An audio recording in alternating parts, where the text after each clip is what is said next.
오늘 하나님께서 우리에게 주시는 시편 49편 말씀 하나님 앞에서 믿음으로 받습니다. 시편에는 고라 자손의 시가 크게 두 부분에 있습니다.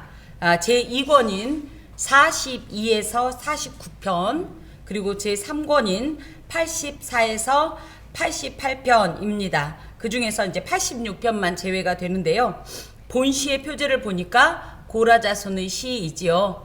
그리고 이것이 49편이기 때문에 2권의 마지막 고라 자손의 시라고 하겠습니다. 또 인도자를 따라 부르는 노래, 그래서 이것은 예배시의 제의 음악으로 사용되었다라는 것을 알 수가 있지요. 레위인이며 성전 찬양단의 일원이었던 고라 자손의 시는 공중 예배에 적당한 내용들이 굉장히 많습니다. 그래서 그 안에는 찬양시 또는 비탄시, 민족의 애가가 들어있고, 신정시, 하나님의 이 다스리심에 대한, 이 온전한 다스리심에 대한, 또 지난주와 그 지난주에 보았던 시온시가 있고요. 또 메시아 예언시가 있습니다.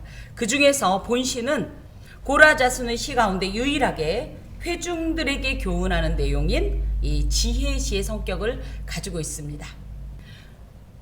그 중에 본 시는 고라 자손의 시 가운데 유일하게 회중들에게 교훈하는 내용인 지혜의 시의 성격을 가지고 있는데, 이것은 어떤 것에 대한 지혜냐 할 것 같으면 인본주의적인 인생관, 그러니까 사람 중심의, 사람 보기에 지혜롭고 합당하고 그럴듯한 이런 인생관을 가지고 재물을 쫓는 자의 어리석음에 대한 아주 치명적이고 집중적인 지적과 그 결말에 대해서 강조하고 있는 그런 내용으로 잠언이나 전도서와 같은 지혜 문학으로서의 특징을 가지고 있는데요. 특히 1절에서 4절 등에 보면 누구야 이렇게 얘기하면서 들어라 이런 내용이 잠언서나 이 전도서에 많이 나와 있습니다. 그래서 그런 특징을 좀 가지고 있습니다. 특별히 인생은 유한하여 결국에는 죽어 사라질 수밖에 없고, 하지만 부는 절대 무덤에 따라갈 수 없다라는 거예요. 이 세상 가운데에서 이 부로 인해서 수많은 영화를 취한다 할지라도 그때뿐이라는 거예요. 절대 내세까지 동행할 수 없으니 결코 그것을 의지하지 말고 오직 영원하신 하나님만을 의지할 것을 교훈하면서 이 시를 그래서 가까운 친척의 장례식에서 암송을 해왔다고 합니다. 죽은 사람이 듣겠습니까? 이것 봐라, 그렇게 찬란했던, 그렇게 영화로웠던, 그렇게 풍족하고 부유했던 나의 친척이 죽는 모습을 보거라. 저에게 있는 것은 무덤밖에 없다. 그러니 우리 또한 하나님 앞에 이 사실을 기억하고 일시적이고 현세에 국한된 이런 재물에 의지하지 말고 영원하신 하나님을 의지하자. 이런 어떤 교훈과 각오로 이 친척의 장례식에 많이 이제 암송을 해왔다라는 거죠. 그래서 이 내용이 누가복음 12장에 어리석은 이 부자의 비유의 배경, 어떤 이 근거가 됐다, 구절이 되었다, 이렇게 얘기를 할 수가 있고, 우리가 지금 혹시 이제 성경을 보면서 누가복음 12장을 잠깐 볼 수 있다면 이 어리석은 부자가 했던 말들이 하나님께서 결국 이 시편 저자를 통해서 책망했던 말씀과 굉장히 많이 유사하다라는 것을 발견할 수 있을 것입니다. 자, 오늘 이제 봅니다. 1절부터 이제 4절까지. 그래서 49편은 크게 1절부터 4절까지, 그리고 5절에서 12절, 그 다음에 13절에서 15절, 16절에서 20절로 나누어집니다. 근데 내용들이 상당히 많이 연결이 되어 있고 또 중복되는 내용들도 많이 있습니다. 봅니다. 뭇 백성들아 이를 들으라. 세상의 모든 거민들아 모두 귀를 기울이라. 귀천 빈부를 막론하고 다 들을지어다. 뭇 백성, 세상의 거민들, 귀천 빈부를 막론하고, 이 표현에는 지금부터 제시할 이 하나님의 지혜의 말씀은 어떤 사람에게, 특정 누구에게 해당되는 것이 아니다 이거예요. 모든 인간이라면 모두 경청하여야 되고 이 말씀으로 지혜를 삼아야 된다, 이것을 강조합니다. 그래서 이를 들으라, 모두 귀를 기울이라, 들으라, 이런 표현을 하는데, 들으라 라는 말은 쉐마라는 말이에요. 이란 말이 이제 쉐마라는 말이 너 들어라 이런 뜻인데, 들어라 할 때 경청하라. listen. 우리 어렸을 때 그랬죠. 영어 그거 뭐 할 때 잘 들어라 할 때 listen 이렇게 얘기했던 listen입니다. 그냥 우연히 들리는 게 아니라는 거예요. 아주 주의 깊게. 그리고 특별히 들으라는 표현은 그냥 듣고 마는 것은 의미가 없어요. 우리가 몇 주 전에 하나님의 말씀을 들었으면 어떻게 돼요? 반드시 그 말씀을 준행해야 돼요. 그것처럼 들었으면 액팅해라. 행동해라. 이것이 같이 표현이 됩니다. 또한 귀를 기울인다 이 표현은 아잔이란 말로 그 말을 잘 듣기 위해서 그쪽으로 이 마음을 기울이고요. 특히 들려질 때 그 내용을 그냥 듣는 게 아니라 머리로 이해하고 그걸 가슴에 새기라는 뜻을 가지고 있어요. 그래서 하나님 앞에서 지혜의 말씀을 들을 때 우리가 그냥 듣는 것이 아니라 이 말씀이 나의 삶에 어떻게 적용이 될 거냐. 그래서 간직해야 돼요. 새겨야 돼요. 정말 그러고 있다가 어떤 그런 상황을 만났을 때 이 말씀을 가지고 지혜를 삼고 이 말씀을 가지고 결정을 하고 선택을 하고 또 이 말씀을 가지고 행위의 근거를 삼으면서 나아가야 되는데 안타까운 것이 한국교회 성도들 중에 이런 말씀을 많이 합니다. 너무 은혜로웠어요. 이건 뭐예요? 감정적으로 잠깐 코가 시큰했고 눈물이 핑 돌았고 가슴이 좀 뛴 것을 저희는 은혜로 결정을 내버리는데 사실은 이것은 지극히 미약한 행동입니다. 오히려 그 말씀을 꼼꼼히 들어가면서 생각하면서 그래서 이런 얘기하죠. 이번 주 말씀 너무 은혜로웠어요. 어떤 부분이 은혜로웠어요? 하여튼 몰라요. 그냥 너무 좋았어요. 뭐가 좋았어요? 이게 문제입니다. 여러분 좋은 게 중요한 게 아니에요. 받았으면 이 말씀을 기억해야 돼요. 하나님의 말씀은 굉장히 단순합니다. 이 단순한 말씀을 우리가 왜 어떤 순간이 되면 못 찾냐? 심지어 그 단순한 말씀조차 저희가 기억하지도 않고 묵상하지 않는 거예요. 새기지 않는 거예요. 그때 잠깐 하나님께서 너를 사랑하신다 그러니까 좋아 끝난 거예요. 그런데 어느 순간이 돼서 마귀가 우리를 참소합니다. 아닌 말로 너같이 이렇게 사는 사람을 하나님이 봐주겠어?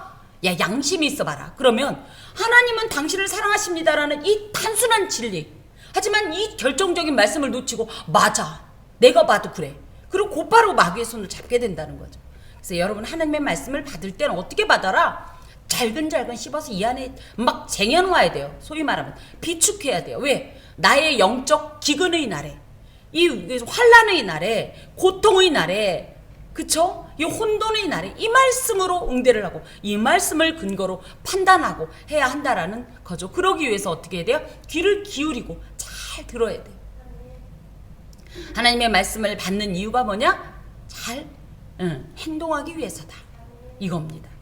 네, 또 그래서 이 하나님의 말씀을 듣는 것에 대한 자세를 사무엘상 15장 22절에는 순종이 제사보다 낫고 이게 무슨 얘기예요? 예배 잘 드렸는데 그것으로 끝하면 안 된다는 거예요. 예배는 어떤 결과를 내야 되냐 어떤 열매를 내야 되냐 순종이라는 열매가 나와야 돼요. 예배 드리고 누구 말 맞다나 큰 감동을 받았으면 이 감동의 결과가 반드시 생활 속에서 실천이 돼서 그 결과가 나와야 돼요. 또 듣는 것이 순양의 기름보다 나으니 듣는 것은 순종의 이야기입니다. 같은 말인데요. 순양의 기름으로 제 아무리 그럴듯한 제사를 드린다 할지라도 하나님의 말씀에 순종하지 않는다는 것은 이 순양의 값진 기름을 무색하게 하는 것이고 무의미하게 하는 것이라는 거죠. 하나님의 말씀은 특히 신분이나 지위 고하를 막론하고 그래서 제 아무리 유식하고 유능한 자라 할지라도 누구라도 예외 없이 반드시 들어야 할 절대적인 지혜의 말씀입니다. 이 말씀을 생각하면서 우리가 문득 그러면은 우리는 하나님의 말씀을 과연 누구에게 전해왔는가? 듣는 우리끼리만 알아듣는 우리끼리만 이야기하고 고개를 끄덕거렸는가? 아니면 이해는 못하지만 반드시 들어야 할 이 대상에게 이 말씀을 전했는가? 생각해 볼 필요가 있습니다. 우리는 반응이 없으면 그 말씀을 안 들었다고 생각하는데요. 사람의 말은 그럴 수 있지만 하나님의 말씀은 그렇지 않습니다. 하나님의 말씀 자체가 능력이고 생명력이 있기 때문에 저희가 귀에다 그냥 던져줘요. 그 마음에다 그냥 뿌려버리는 거예요. 우리는 그냥 뿌리는 거예요. 말씀을 뿌리는 거예요. 그러고 나면 이 말씀 자체가 능력이 돼서 이 말씀이 어떤 능력이냐고요. 천지를 창조한 능력 아닙니까? 전적 이 불모지 황폐한 그 10년 가운데 이 말씀이 떨어져 버리면요. 이 말씀 자체가 역사합니다. 그래서 우연히 자기는 아우 우리 엄마가 맨날 하는 소리 아이고 지겨워. 아우 안다고요. 하고 갔어요. 어느 날 이 말씀이 그 안에서 말을 겁니다. 야, 너 이러면 안 된다고 했잖아. 그러면 안 돼. 이겁니다. 그래서 그 대상이 누구든지 간에 마치 우리가 그냥 말하기 편한 사람 내지는 친한 사람 내 말을 들어줄 것 같은 사람에게 뿐 아니라 누구라도 하나님의 말씀이 필요하지 않은 사람은 없기 때문에 그들에게 하나님의 말씀을 전해 주어야 한다라는 사실이죠. 도하여서 우리가 하나님의 말씀을 사모하고 하나님의 말씀을 듣고자 하고 예배를 드리고자 할 때 그 이유가 무엇인가를 다시 한번 점검해야 돼요.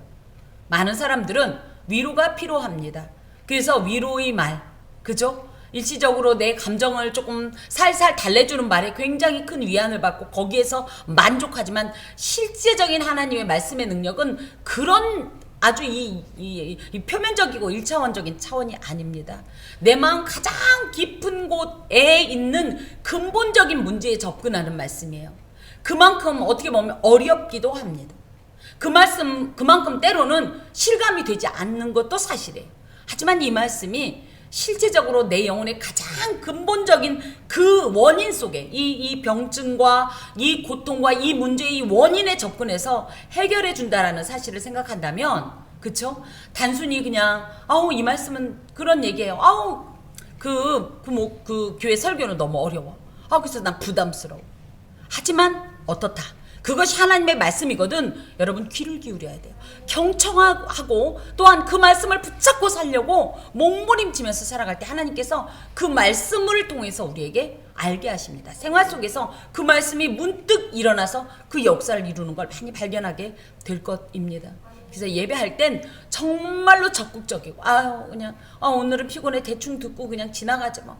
오늘은 하나님도 어쩔 수 없어 봐주실 거야. 이건 말도 안 되는 행동입니다. 아무리 피곤해도 눈을 부릅쓰고 허벅지를 정말 꼬집더라도 혀를 깨밀더라도 이 말씀이 내게 오늘 꼭 주시는 말씀이고 이 말씀이 있어야 내가 산다라는 아주 그저 간절하고 또 더욱더 하나님 앞에서 뭐라고 그럴까 뜨거운 열망으로 이 말씀을 받아야 합니다. 자, 내 입은 지혜를 말하겠고 내 마음은 명철을 작은 소리로 읊조리리로다. 내가 비유에 내 귀를 기울이고 수금으로 나의 오묘한 말을 풀리로다. 지혜는 호크모트라고 이제 여기에는 되어 있지만 이거는 복수형이고요. 지혜는 호크마입니다. 호크마. 예, 호크마는요. 우리가 지혜의 그런 어떻게 야가 빠진 이런 차원이 아니라 인간이 바른 삶을 살기 위해서 반드시 알아야 할 중요하고도 절대적인 진리가 바로 지혜입니다. 그래서 하나님의 말씀이 지혜인 거예요. 하나님의 말씀이 지혜라니까 오른쪽으로 갈 거예요? 왼쪽으로 갈까요? 이런 차원이 아니라 이 지혜가 우리 삶의 절대적인 기준이 되어야 이것이 옳고 이것은 하나님이 원하시는 거고 이것은 원하지 않는 거구나를 분별할 수 있어요. 이게 사실은 진정한 진리입니다. 이 지혜를 내가 어찌됐든 하나님 앞에서 선포하겠다는 거예요. 지금 그래서 내가 하는 이 말이 결국은 뭐다? 이 지혜라는 거예요. 또 내 마음은 명철을 작은 소리로 읊조리리로다. 명철은 테브노트라는 말로 이해한다, 깨닫는다, 깊은 통찰력 등을 의미합니다. 그래서 지혜를 말하는 자가 말하는 것으로 끝나는 것이 아니라 이 지혜를 내 마음에 들여서 이 지혜를 나도 잘근잘근 씹으면서 정말 묵상하면서 읊조리면서 이것을 되새김질하면서 내 안에 새기는 거예요. 내 안에 새기는 거예요. 그러면서 이 글을 통하여서 또 이 지혜가 더 어때요? 더 확고해지는 거예요. 내가 내 안으로 들어와서 새기는 이 말씀이 더 진짜로 확실한 어떤 진리가 되고 하는 것을 여러분도 많이 느끼실 겁니다. 그런 다음에 내가 비유에 내 귀를 기울이고, 비유는요 마샬이라는 말인데요, 조상들이나 지혜자들로부터 듣고 배운 잠언이나 교훈으로 대표적으로 하나님의 말씀입니다. 율법이나 선지자의 선포 등으로 우리에게 계시된 하나님의 말씀에 귀를 기울여서 얻게 되는 진리가 바로 마샬, 비유예요. 그래서 우리가 신약에서 비유라는 얘기를 참 많이 들으니까 그냥 무언가를 그냥 빗대어서 말한다라는 식으로만 생각할지 모르지만 이 마샬은 그런 겁니다. 그래서 나 스스로는 알 수 없지만 하나님께서 누군가를 통하여서 나에게 전달해준 절대적 진리의 말씀, 지혜의 말씀을 의미해요. 그래서 이 말씀에 어떻게 한다? 내가 귀를 기울인다. 이게 뭐라고 그랬어요? 인생의 방향 자체를 아예 전환한다는 뜻도 가지고 있어요. 그래서 듣고 마음에 새기면서 그 길대로 행하려고 이렇게 늘 하나님 앞에서 이렇게 결단하는 그런 모습입니다. 그리고 수금으로 나의 오묘한 말을 풀리로다. 나의 오묘한 말이다. 이거는 희다라는 말로요. 수수께끼와 같다라는 뜻이에요. 그리고 굉장히 난해한 질문이 있다라는 뜻이에요. 이게 무슨 얘기냐? 진리인 하나님의 말씀이 때로는 누구나 이해하기 쉽고 그죠? 아주 평범한 측면도 있어요. 그런데 어떤 때는 어때요? 도무지 이해가 안 되는 부분도 분명히 있다는 거예요. 굉장히 오묘하긴 한데 선뜻 마음에 다가오지 않는 부분도 있다라는 거예요. 그럴 때 어떻게 해라? 사사로이 풀지 말고 하나님 앞에 하나님 이건 무슨 뜻이에요? 왜 이런 말씀을 주시는 거예요? 저는 그간 이렇게 알고 있었고 지금 상황에서는 이렇게밖에 할 수 없는데 하나님께서 이 말씀을 주시는 건 이건 웬 날벼락이에요? 난 안 돼요 하면서 이 난해하고 그죠? 이 오묘한 하나님의 이 말씀에 막 접근을 하면서 이 말씀을 풀어내려고 막 몸부림을 칠 때 하나님께서 뜻밖의 답을 주세요. 저도 지난 주간에 하나님 그렇게 기도하는데 왜 응답하지 않으세요? 라고 질문을 했던 질문이 있었는데 그때 딱 하나님께서 그러셨어요. 얌마 질문거리가 돼야 내가 대답을 하지. 응답거리가 돼야 내가 대답을 하지. 이 말씀을 하셨어요. 예? 내 이미 얘기했다 이거. 성경에 얘기한 이 내용을 왜 이건 제껴놓고 이거는 하나의 원리지만 지금 상황이 특별하니 하나님께 다른 응답을 주실지 모르니 기도하겠다? 말도 안 된다 이거예요.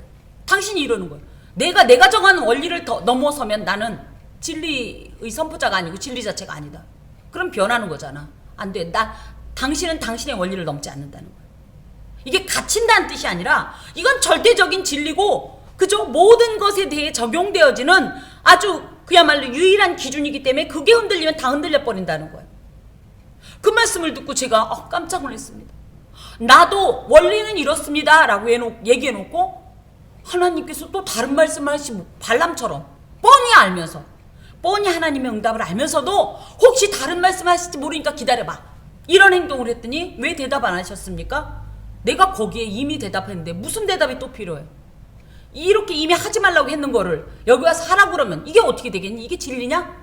제가 하나님 앞에 정말로 정말 배 아플 정도로 그냥 허리를 굽히면서 그 제가 기도하는 모습을 봤으면 어떤 분이 그랬을 거예요. 저러다 뱃살 빠지지. 제가 그 정도로 배를 흔들면서 너무 하나님 앞에 부끄럽고 죄송스럽고 저는 저의 잘못에 대한 회개도 있지만 늘 그럴 때 생각해요. 우리 하나님 얼마나 속상하실까? 얼마나 나 때문에 실망스러우실까? 세상에 50몇 년 그냥 태어나면서부터 지금까지 늘 가르쳐준 이 말씀을 세상에 뭘 또 얘기하라고 나한테 와서 기도하고 있는 거지? 그래서 제가 너무 죄송하고 그 하나님의 마음이 너무 마음이 아파서 제가 막 울었어요. 너무 속상하고 죄송해서. 예, 하나님의 말씀은요 우리의 일상에 그러니까 맨날 A는 B다 뭐죠 이런 식으로만 딱딱딱 해주면 얼마나 좋겠어요. 그런데 때로는 우리의 상황과 안 맞는 말씀이 많아요. 그렇지 않나요 여러분? 전혀 오늘 말씀도 사실은 이론은 맞지만 우리의 상황과 너무 맞지 않는 것 같아요. 그럴 때 어떻게 하나님을 끌어내리려고 하지 말고 오히려 나를 그 하나님의 말씀에 맞추려고 하는 어떤 이런 행동이 필요해요. 근데 우리는 대부분이 어떻게 해요? 하나님을 끌어내려요. 우리 상황 속으로. 하나님 내 상황이 이런 당신 내려와서 이 상황을 보고 이렇게 해주세요. 아니고요. 원래는 어떻게 돼야 돼요? 하나님과 나와의 이 간극을 내가 극복하려고 하나님 내가 믿음이 없습니다. 나의 믿음을 도와주소서. 내가 이 상황을 하나님의 관점으로 볼 수 있도록 나의 눈을 밝히시고 나의 마음을 지혜롭게 하소서. 나에게 믿음을 주시고 하나님의 말씀이 그 말씀의 권능이 나를 사로잡아서 나를 하나님의 뜻에 맞춰주소서. 이게 기도의 제목이 돼야 되는데 우리는 우리 상황과 맞지 않는 이런 난해한 상황이 되면 자꾸만 하나님 내려오소서. 하나님 양보해 주세요. 하나님과 타협하려고 그래. 절대 안 되는 얘기입니다. 자, 우리는 하나님의 말씀 또 그 음성, 그 명령에 대해서 뜨겁게 사모하고 간절히 듣기를 소망해야 돼요. 물론 그 말씀이 매우 난해하고 우리의 상황과 맞지 않는다 할지라도 그 말씀이 진리입니다. 결국은 어떤 얘기냐? 우리가 제 아무리 몸부림을 치고 하나님을 끌어내리려고 해도 우리가 무슨 상황이 됐다고 하나님을 잡아 끌어내릴 수는 없어요. 결론적으로는 하나님은 당신의 뜻을 이루어 갑니다. 우리를 통해서. 그래서 오히려 난해하고 힘들더라도 이 말씀 가운데 내가 하나님의 뜻에 합한 삶을 살기 위해서 이 말씀을 듣는 거예요. 이게 하나의 정보가 아닌 거예요. 우리 삶의 길이고요. 그저 우리 삶의 이 모든 방식이고요. 생활이고요. 호흡이고요. 그 이유가 되는 것이 하나님의 말씀입니다. 그래서 어렵지만 그럼에도 불구하고 이 오묘한 말을 사모하고 그 안에서 지혜를 구하고 그러면서 명철을 구하면서 이 말씀을 내 마음에 묵상하면서 그렇게 지혜롭게 살겠다는 거예요. 특히 거기에 수금으로 나의 오묘한 말을 풀리로다. 이것은 이런 귀한 은혜를 받을 때 내가 비록 다 이해할 수는 없더라도 찬양 속에서 하나님을 진심 어린 이 하나님을 이 높여드리는 이 속에서 이 모든 것을 받고 또한 행하겠다. 이런 결단이 이 안에 있습니다. 자, 죄악이 나를 따라다니며 나를 애워싸는 환난의 날을 내가 어찌 두려워하랴. 이제 본격적으로 본론으로 들어가고 있는데요. 이것은 이런 뜻입니다. 나는 이미 이걸 다 3절에서 4절을 다 알고 있는 거예요. 이것이 절대적인 지혜요, 명철이요, 비록 오묘하고 난해하지만 그럼에도 불구하고 이것이 진정 살 길이다 하는 이런 참된 지혜를 이미 나는 알고 있기 때문에 만약에 그러니까 죄악이 나를 따라다니며 죄악이 뭡니까? 죽음의 역사 아닙니까? 그러면서 끊임없이 내가 넘어지기도 할 것이고 이 죽음의 위협을 받기도 할 것이고 실제로 죽음의 지경에 간다 할지라도 또 나를 애워싸는 환난의 날, 이 말은 많은 어떤 이런 이 뒤에 나오는 이제 6절부터 나오는 이런 자기의 재물을 의지하고 부유함을 자랑하는 자등을 통해서 받는 우리 나름대로 상처가 있습니다. 실망감이 있어요. 서운하지 않습니까? 하나님, 저 사람은 저렇게 해도 잘 되는데 왜 나는 이 표현이 안 나가겠어요? 하지만 그런 날에도 나는 두려워하지 않는다. 왜? 내게는 니들의 그것과는 비교할 수 없는 절대적인 가치, 영원하신 하나님이 계시기 때문이다. 이 표현입니다. 여러분, 하나님이 전부입니까? 전부입니까? 우리가 생각할 때 지금 당장 돈이 없어 죽는 것 같아요. 몸이 아파 죽을 것 같아요. 그죠? 뭐가 없어서 외로워서 뭐해서 죽을 것 같지만 진짜 우리를 죽게 하는 건 뭐냐면 그런 것들이 아니에요. 진짜 우리를 죽게 하는 건 뭐예요? 하나님이 없는 자가 죽는 거예요. 그러니 그 하나님이 내게 있는 자가 설령 죄악이 나를 따라다니고 환난이 나를 애워싸도 무엇이 두렵겠습니까? 진정 두려운 건 뭐예요? 하나님이 나와 함께하지 않는 거예요. 근데 하나님은 우리와 늘 함께하죠. 문제는 뭐예요? 우리가 그 하나님을 바로 옆에 누구도 몰라. 그래서 막 더듬으면서 하나님은 어디 계세요? 어디 계세요? 여기 있다고 아무리 말해도 안 들어. 못 들어. 보지 못해. 하지만 하나님을 진정 간직한 자는 설령 내가 굶어 죽는 한이 있더라도 그 가난을 두려워할 이유가 없어요. 여러분 실제적으로 굶어 보셨습니까? 저는 여러분께서 믿어지지 않겠지만 많이 굶어 봤지요. 정말 그런 생각도 했습니다. 아, 이러다가 정말 내가 이 빈곤으로 인해서 죽겠구나 하는 생각도 했었고요. 이 추위에 얼어 죽겠구나 하는 생각도 했었고요. 근데 놀랍게도요, 안 죽어요. 저 이렇게 멀쩡하게 건강한 풍채로 이렇게 살아있는 거 보십시오. 그것 때문에 두려워하지 마세요. 진짜 고통은 뭐예요? 하나님이 안 계신 상황이에요. 하나님의 부재 상황이에요. 근데 하나님 진짜 안 계시서 안 계시냐? 아니, 내가 하나님을 감각하지 못하는 상황이에요. 우리 어렸을 때 그 아이들을 낳고서 몸조리했던 생각 나세요? 아니, 내 스스로 물론 저는 그 여고 시절을 참 험난하게 보냈습니다만은 그때는 처음엔 교회 안 나가는 게 막 가슴이 뜨끔뜨끔하고 하나님이 당장 막 불벼락 때릴 것 같고 우박으로 막 후려칠 것 같고 그래서 엄청 벌벌 떨었는데 몇 주 안 나갔는데 우박이 안 내리는 거예요. 불벼락도 안 떨어지는 거에서 점점 대담해져 가지고요. 이제 아예 이제 제 멋대로 이제 한 3년 살았거든요. 물론 이제 그러고 나서 이제 호되게 이제 하나님 앞에 혼났지만 그것도 제 잘못으로.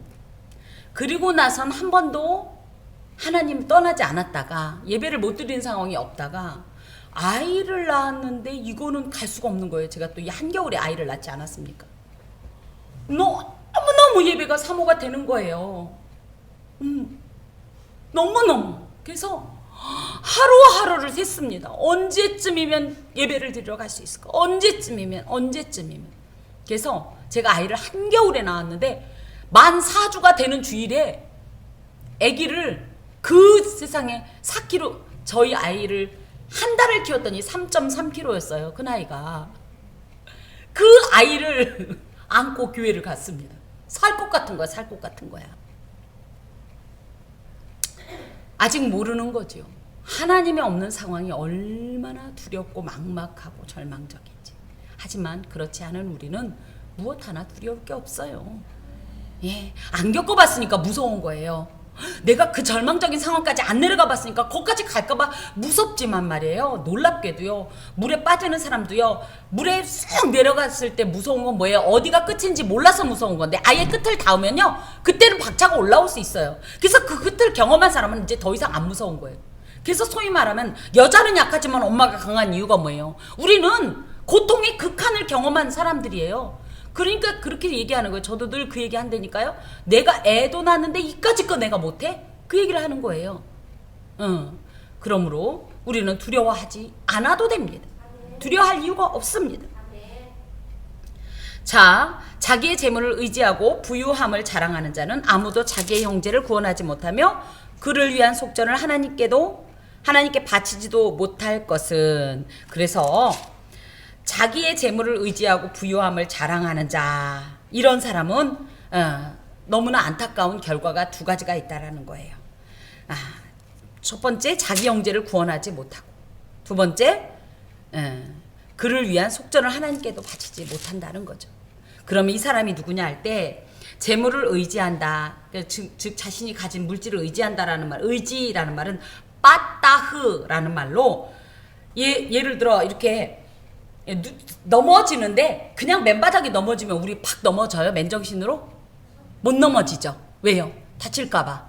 그죠? 그런데 우리 어디에 이제 그 밖에 나갔다가 퇴근하고 집에 가서 침대를 보는 순간 어떻게 하죠? 딱 그거가 이 빠따의예요. 의지라는 게 그런 거예요. 즉 푹신푹신한 침대 매트리스 같은 것을 아래에 깔아두고 그 아래를 향하여 넘어지는 거예요. 그건 스스로 눕는 거죠, 일종의. 이것은 무슨 얘기냐면 이 재물이 곧 나의 모든 위험을 다 보호해 줄 거라는 그런 철저한 신뢰감을 말합니다. 그래서 돈을 사랑한다라는 것이 그냥 일반적으로 나 돈 좋아해 이 뜻이 아니라 그 어원에 뭐가 있냐? 우리가 의지할 자가 누구예요? 우리가 빠따할 분이 누구예요? 그러니까 이 하나님 대신 누구를? 이 재물이 이들의 빠따가 되는 거예요. 내가 무슨 일이 있어도 이 재물이 나를 보호해 줄 거야. 만약에 그렇지 않다라고 할 것 같으면 결코 거기에 기댈 수가 없겠죠. 그래서 재물을 의지하는 사람들은 이 재물 자체가 모든 문제를 해결해 줄 거라고 생각하고요. 자신을 모든 위험으로부터 안전하게 보호해 줄 거라는 어마어마한 신뢰감을 가지고 있는 거예요. 그리고 설령 죽음이 와도 이 재물이 나를 건져줄 거라는 이 얼토당토하는 헛된 기대감을 가지고 있는 자들인데, 그러므로 재물을 의지한다는 것은 무슨 얘기예요? 재물이 하나님이라. 하나님이 하나님이 아니라 재물이 많은 자, 재물을 의지하는 자의 마음에 누가 있는 거예요? 하나님 대신 누가 그 자리에 앉아 있는 거예요? 그야말로 돈이 전부가. 그래서 감히 이 돈과 하나님은 이 돈과 비교조차 안 되는 이런 절대적인 분인데 인간이 어리석어서 돈과 하나님을 겨루는 이런 상태가 된다라는 거. 또 가만히나 있어요? 또 자신의 부유함을 자랑까지 하네? 자랑한다라는 말은 이트 할랄루라는 말로 할랄이라는 표현이 들어있습니다. 할랄이 뭔지 아세요? 우리 할렐루야 할 때 할랄이에요. 뭐예요? 찬송한다는 찬송. 그러니까 이 부유함을 자랑한다라는 말은 자신의 재물을 신뢰하고 의지할 뿐 아니라 이 재물이 마치 하나님인 것처럼 그것을 섬기고 그것을 찬양하고 그것을 경배하고 그것에 엎드려서 그것이 시키는 대로 살아가기로 결단한다라는 뜻을 갖고 있습니다. 이것은 하나님을 모르는 자들, 하나님과 관계를 끊고 살아가는 자들, 하나님을 거역하는 자들이 취하는 보편적인 삶의 단면으로 그들은 재물을 하나님의 자리에 올려놓고, 그래서 우리의 이 마음, 우리 삶의 이 보좌에 누가 계셔야 돼요? 워낙 하나님이 계셔야 되는데 얘들은 하나님이 아니라 누가 있어요? 재물이 이 자리에 앉아 있는 거예요. 마치 우리가 재물을 사용하는 것 같지만 그 중심엔 뭐예요? 이래서 이걸 배금 사상이라고 하는 거예요. 배금주의, 금을 숭배한다는 뜻이에요. 할랄, 금을 찬송한대요. 금에게 경배한대요. 그러니 어떻게 해요? 우리가 영적으로 온전한 사람들은 하나님을 기쁘시게 하기 위해서 하나님이 원하시는 삶을 살듯이 이들은 또 어떤 걸 하겠어요? 그들의 하나님인 이 재물을 하나님이 자리에 올려놓고 섬기고 더 많은 이 재물을 얻기 위해서 수단과 방법을 가리지 않고, 그래서 어떻게 해요? 나쁜 행동도 하지만 자신도 그것에 희생시키죠. 그죠? 수고하게 만들고 말이에요. 그래서 안식일도 필요 없고 말이에요. 이 안식일을 하루 빼먹으면 너무너무 손해가 날 것 같아서 하나님을 섬겨야 되는 그 안식일에 금을 섬기는 이 얼토당토하는 행동을 하게 된다라는 거예요. 이들은 그러므로 물질을 사용하는 자, 물질을 소유한 자가 아니라 거꾸로 얘기하면 영적으로 보면 뭐예요? 물질을 의지하고 물질을 섬기며 물질을 찬양하며 물질을 하나님으로 삼은 자로서 이들은 결론적으로는 뭐예요? 자기 삶을 스스로 파멸로 전락시키는 그런 존재들이죠. 아까도 말씀드렸지만 우리는 딱 볼 땐 그렇습니다. 돈 없으면 죽을 것 같아요. 맞죠? 아닙니까? 하지만 돈 없어서 물론 죽을 수도 있어요. 근데 죽는 게 무서워요? 진짜예요? 안 무서워요? 굶어 죽는 거 안 무서울 것 같아요? 예. 아주 실제적으로 얘기하면 또 갑자기 하지만 진짜 무서운 건 뭐예요? 하나님이 없는 상황이 진짜 무서운 거예요. 그게 진짜 죽음이에요. 그게 진짜 죽음이에요.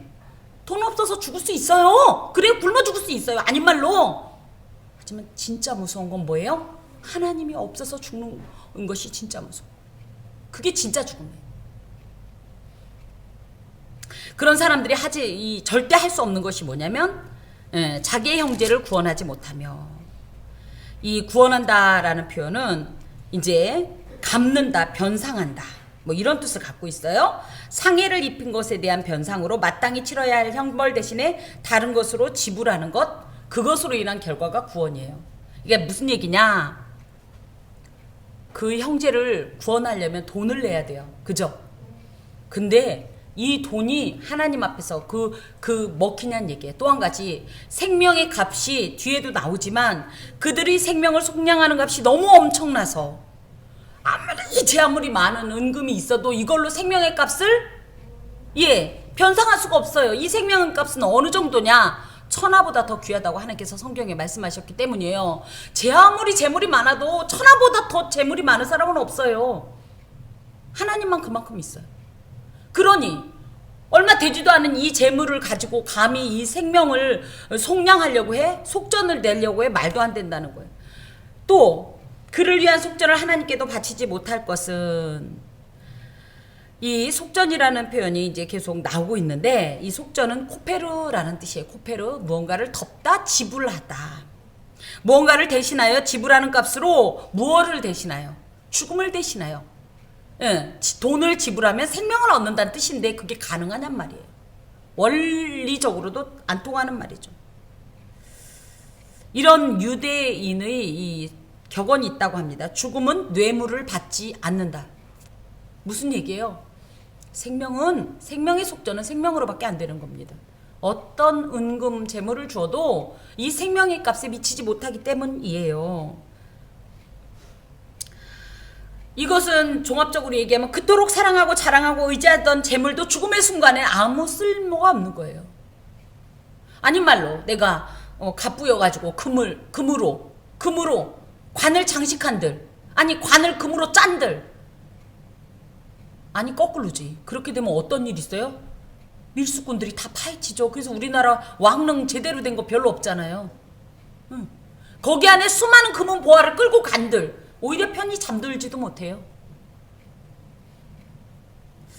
이것은 재물의 한계와 재물을 의지하는 자의 어리석음을 지금 강조하는 말씀입니다. 근데 다만 오해는 하지 마십시오. 하나님은 재물도 하나님 주셨어요. 재물 자체를 부정하는 건 아니에요. 근데 이 재물을 어떤 태도로 생각하느냐 이거예요. 하나님보다 우위에 두면 이게 이제 이런 사람이 되는 거예요. 6절부터 이어져 온 이런 존재가 되는 거예요. 하나님보다 더 재물을 높게 여기면. 하나님보다 더 재물을 높게 여기는 게 뭐겠어요? 굳이 얘기하면 하나님이냐 돈이냐를 두는 것 자체도 안 되지만 이랬을 때 그쵸? 이쪽으로 마음이 기우는 사람이에요. 그러니까 하나님의 일이 있는데 내지는 하나님의 어떤 원함이 있는데 하나님을 등지고 이것을 선택하는 것이 다 이 재물을 의지하는 자들이고요. 이들이 결국이 이렇습니다. 뭐예요? 생명을 속량받지 못해요. 결국은 무슨 얘기예요? 우리가 생명을 속량받아야 하나님께로 갈 수 있는데 하나님께 못 간다는 얘기예요.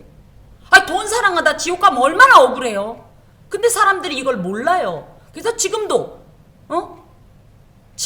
할 수만 있으면 이 돈을 위해서 하나님을 자꾸만 미루고 말해요. 예배도 미루고 하나님의 일도 미루고 자꾸 이런 행동을 한다라는 거죠. 또 여기서 자랑한다라는 표현이 참 중요합니다. 이게 뭐예요? 자기의 이런 어떤 여기에 이제 재물을 부유함을 자랑한다라는 표현은 그죠? 어떤 것들을 찬송하고 그것에 대해서 심취해서 그것을 자신의 어떤 그죠? 존재 가치로 여긴다라는 뜻인데 여러분은 그렇게 따지면 누구를 자랑합니까? 나의 행복을, 내 삶의 여유로움을, 풍요함을 자랑합니까? 무엇을 자랑합니까? 누구를 자랑합니까? 우리에게 자랑은 예수밖에 없습니다. 예수밖에 없어요. 자랑할 게. 내게 있는 예수가 우리의 유일한 자랑거리입니다. 유일한 찬송의 존재입니다. 유일한 섬김과 경배의 대상이 됩니다. 여러분 헛된 걸 자랑하지 마세요. 아무 의미 없어요. 오히려 그것이 하나님 앞에 허물이 됩니다. 그래서 말씀을 하실 때 가끔 교회에 와서 보면 마치 불신자들과 마찬가지로 내가 이번에 어디서 뭘 했는데 말이에요. 그쵸? 우리 애가 뭐 했는데 말이에요. 참 어리석은 행동입니다. 우리가 자랑할 것은 예수 그리스도의 은혜와 하나님의 그 진한 사랑 외에는 없어요. 그것을 자랑하는 저와 여러분이 되어야 합니다. 한편 그들의 생명을 속량하는 값이 너무 엄청나서 영원히 마련하지 못할 우리를 아시고 그래서 하나님께서 주신 유일한 이 속전의 능력, 효력, 그 존재가 누구예요? 예수 그리스도이신 겁니다. 이 세상 무엇으로도 이룰 수 없는 고귀한 생명의 구속을 하나님께서는 예수를 통해 이루셨어요. 예수 그리스도의 희생과 그분의 보혈의 공로를 통해서 모든 성도들이 구속을 얻게 된 것입니다. 사람들이 그토록 고귀하게 여겨서 추구하는 재물론 결코 이룰 수 없는 일을 예수께서 이루셨다는 것은 참으로 중요한 의미를 우리에게 교훈하고 계시는데 이것이 뭐냐? 우리가 진정 추구해야 될 소망해야 될 그 가치가 무엇이냐? 예수밖에 없다라는. 그러므로 성도는 이 세상에서 잠시 동안의 평안만을 주는 재물을 추구하는 삶이 아니라 영원한 생명과 복락과 평안을 주시는 예수 그리스도를 사랑하고 그분을 의지하고 그분을 찬송하고 따르는 삶을 살아야 할 것입니다. 그러나 10절 봅시다. 그러나 9절 그가 영원히 살아서 죽음을 보지 않을 것인가? 그럴 수는 없다라는. 이것은 모든 인간이 이 아담의 후손인 인간은 흙에서 와서 흙으로 돌아가는 절대적인 이 운명을 짊어지고 산 존재들로 제 아무리 재물이 많아도 다 죽었어요. 절대 영원한 죽음을 보지 않고 영원히 살 존재는 없습니다. 유일한 방법은 뭐예요? 예수 그리스도를 통해서만 이것이 완성이 되지요. 근데 이 절대적인 진리를 알지 못하고 지금도 재물을 쫓고 그 재물을 자랑하고 그 재물을 의지하는 자들이 이 세상에 너무나 많다라는 사실이죠. 그것이 혹시 우리일까? 우리도 조심해야 됩니다. 잠깐만 저희가 방심하면 곧바로 미끄러져 넘어져요. 그래서 갑자기 그게 전부인 것 같고 그것 때문에 죽을 것 같고 그게 없으면은 의미가 없을 것 같고 이걸 확 넘어갑니다. 우리는 늘 미끄러운 길 위에 서 있다는 사실 아세요? 여러분 농사를 지어본 분은 알아요. 뭐냐? 논두렁이에요. 물길이 반질반질하면요 그 길이 미끌미끌합니다. 그쵸? 그럼 어떻게 되냐면 거기 잘못 걸면 곧바로 그냥 논두렁으로 빠져버려요. 이 미끄러운 길이요. 우리 인생은 늘 이 미끄러운 길 위에 서 있어요. 뭐 굳이 논두렁이 아니라도 그죠? 이제 지금 그 얼음으로 인해서 빙판길이 되면 곧바로 넘어지는 거예요. 잠시라도 방심하면. 예수 믿는 일이 이렇습니다. 우리가 진리에 견고하게 서야 되는데 못 서기 때문에 늘 위태해요. 그래서 어떻게 돼요? 안 넘어지려면 절대 견고하신 주님을 붙잡아야 돼요. 그 말씀을 붙잡고 갈 땐 미끄러운 길이라 할지라도 설령 발이 미끄러졌더라도 완전히 실족하지 않는데 우리가 그분을 붙잡지 않으면 우리는 처음에는 우리의 양심이나 의지나 그저 도덕 가지고 이 미끄러운 길을 견딜지 모르지만 결국은 실족당할 수밖에 없어요. 그래서 미끄러워지지 않도록 미끄러운 길을 위해서 미끄러움으로 넘어지지 않도록 늘 하나님을 철저히 의지해야 하겠습니다.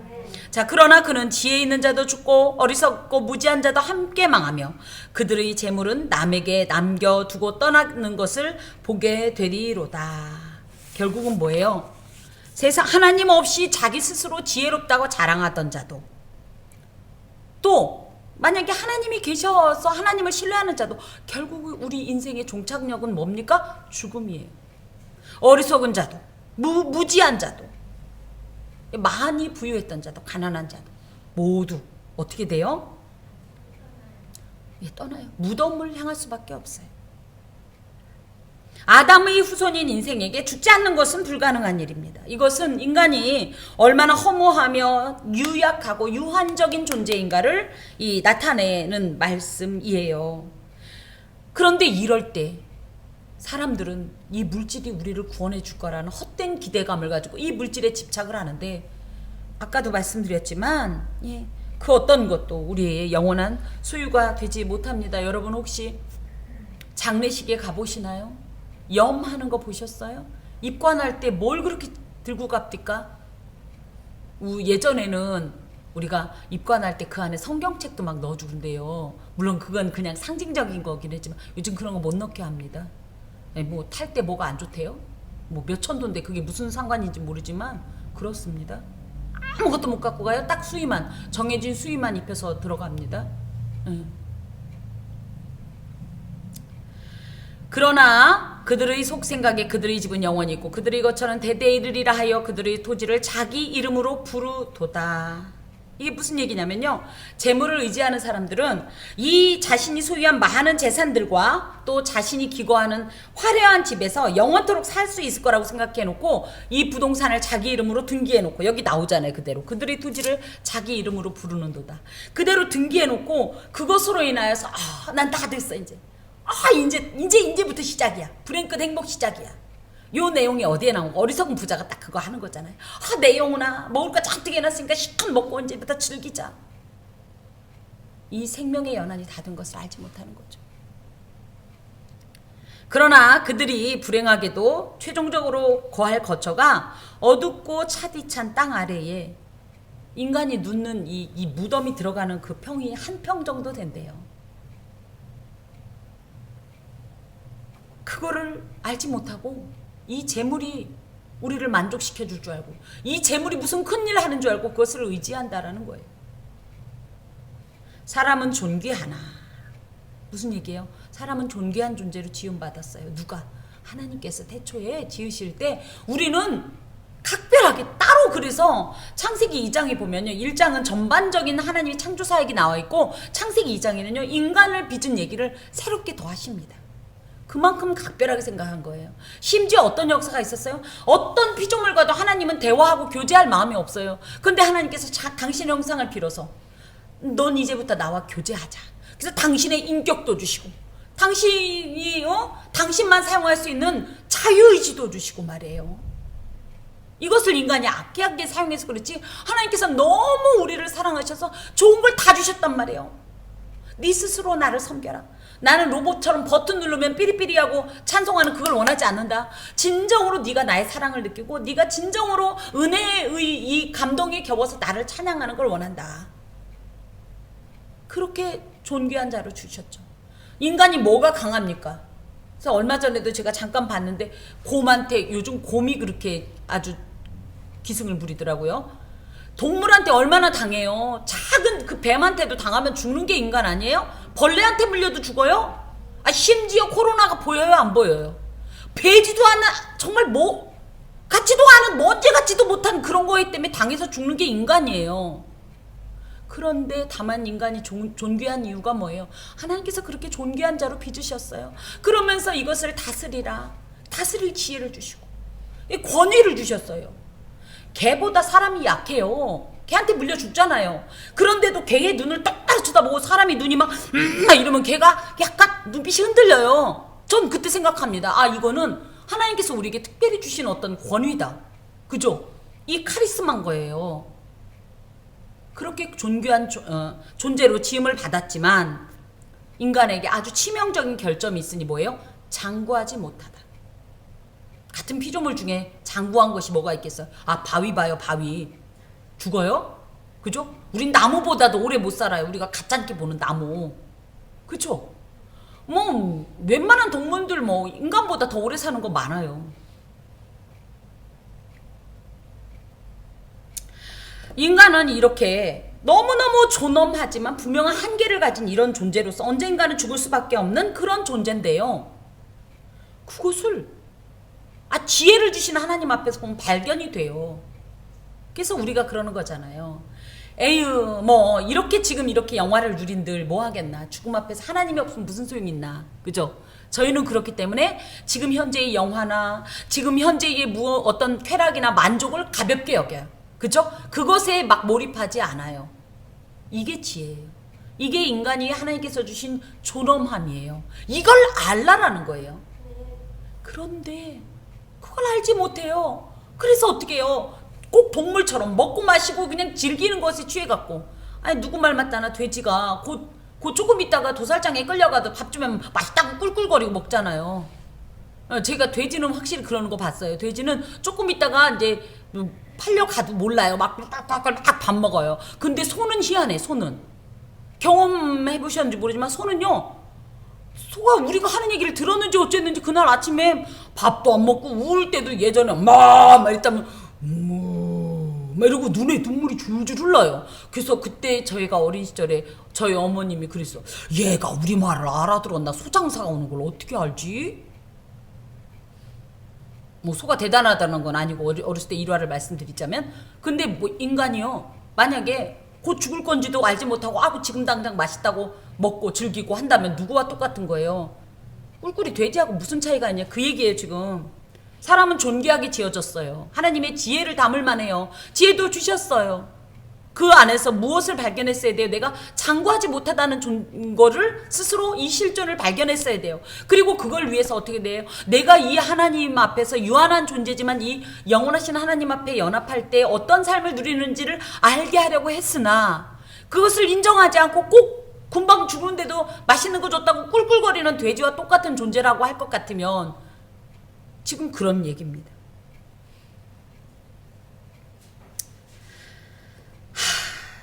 여러분, 이런 이야기를 듣다 보면 참 심란해요. 하지만 그럴 것 없습니다. 왜? 이제 뒤에 나오지만 15절에 그러나 하나님은 나를 영접하시리니. 인간은 하나님 앞에서 다 유한한 존재지만 오직 유일한 그 유한성을 극복할 방법이 있습니다. 그게 뭐냐면 하나님을 영접하는 자, 하나님을 의지하는 자, 하나님을 절대적인 나의 모든 것으로 삼고 사는 자는요, 인간의 존귀함, 하지만 장구하지 못한 이 모든 것을 하나님 안에서 온전하게 누릴 수 있어요. 그리고 놀라운 하나님의 영접을 받게 되는 것입니다. 그런데 아직도 이것을 알지 못하고 깨닫지 못하고 여전히 오늘 먹고 오늘 마시고 내일 죽더라도 하는 사람들이 너무 많다라는 거죠. 여기서 강조하는 것이 무엇이냐? 적어도 성도는 그러지 말아야 된다는 얘기예요. 적어도 성도는.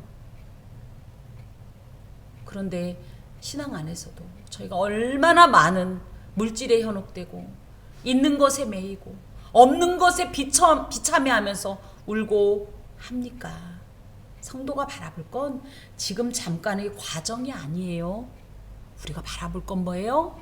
주님 앞에 배우는 그날의 그 순간이 가장 중요해요.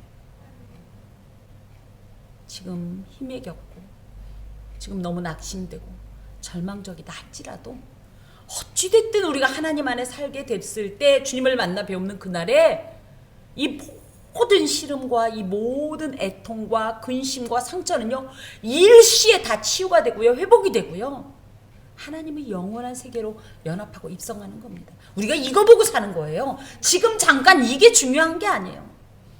항상 결말이 중요합니다. 하나님과의 그 날을 바라보는 자 우리는 오늘도 그렇기 때문에 우리의 적은 물질로 실망하지 않습니다.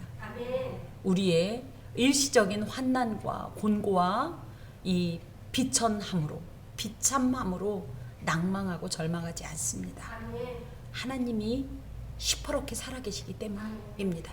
기도하겠습니다. 주님, 울지 말게 하소서. 물질 때문에, 나의 어떠함 때문에 울지 말게 하소서. 다만 하나님 앞에서 나의 순전하지 못하고 온전하지 못한 이 불순종하고 패역한 것 때문에 울게 하소서. 주님을 바라보고 주님 앞에 애통하지만 우리가 하나님 소망을 놓지 말게 하시고 아직도 정말 영원히 살아계실 그 하나님을 바라보면서 오늘도 다시 한번 힘을 내게 하시고 지혜를 얻게 하시고 용기를 내게 하여 주옵소서. 예수 그리스도의 이름으로 간절히 기도하오며 주 예수 그리스도의 은혜와 하나님의 사랑과 성령의 교통하심이 은총을 입은 함께하는 교회의 모든 권속과 그 삶에 영원히 함께하옵시기를 간절히 축원하옵나이다. 아멘.